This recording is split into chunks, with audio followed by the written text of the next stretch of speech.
那可以跟您连线，之后我就带来了大家的一些问题，对对，也希望可以帮助大家跟您结一个善缘，对。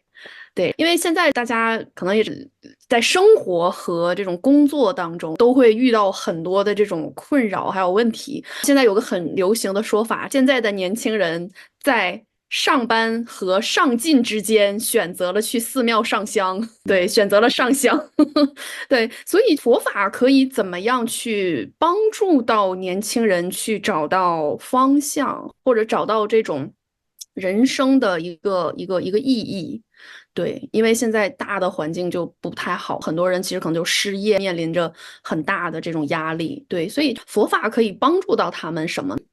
佛法对年轻人的帮助是非常非常的大，但是年轻人接近佛法的方式是有所不同的。有嗯些因为我信佛可以解决一些问题，自己没嗯有什么作为，完全都交给佛陀处理。这种嗯心态其实也不是非常正确的一个心态，所以有些觉得那就是没有什么效果了，我就不行了，等等，有非常容易退转的这个现象，这个也是我们可以说是常见的一个现象。所以他对根本上，他信仰三宝的动机和对三宝的认识是有所缺陷的，所以才就导致了他的容易退转或者失去信心的这个现象。另外一个，他上班和上京的中间去烧香拜佛这个事情，第一，我们不能完全以迷信来就是看待或者否定它。为嗯什么你有心里有一个信仰和寄托，去上香、烧香拜佛的时候，上香的时候，你内心能够获得一种安慰或一嗯，些特对，鼓励。至嗯少你先内心能够调整起来，比较平和的一个状态了，回到那这样才能够上进。所以嗯你想的不会那么的狭隘，那么的极端，那么的盲目了。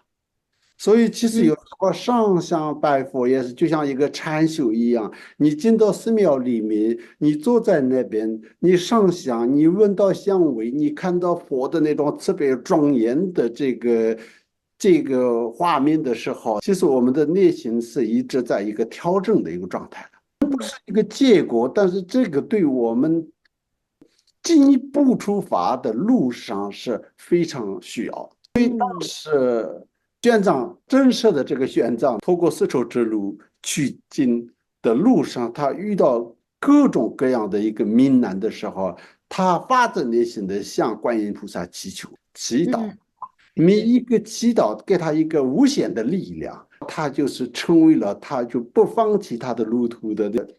前进的这个动力，所以其实有嗯非常大的帮助。但是也不能因为你烧香拜佛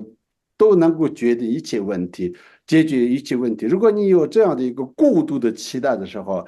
你就是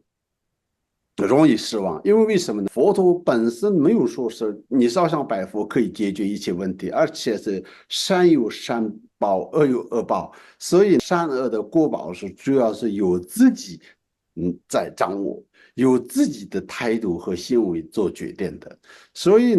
第一个绝对是有帮助。第二个，你什么样的态度去烧香拜佛，或者做这样的，要有一个非常比较客观和中立的一个态度。这样的话，就是比较容易。对，这个我觉得这个师傅这回答就非常的到位，让我想起了那句话说，如果你想要吃饭，那么你就要去动手去做饭，而不要每天在那里祈求天上会掉下来饭。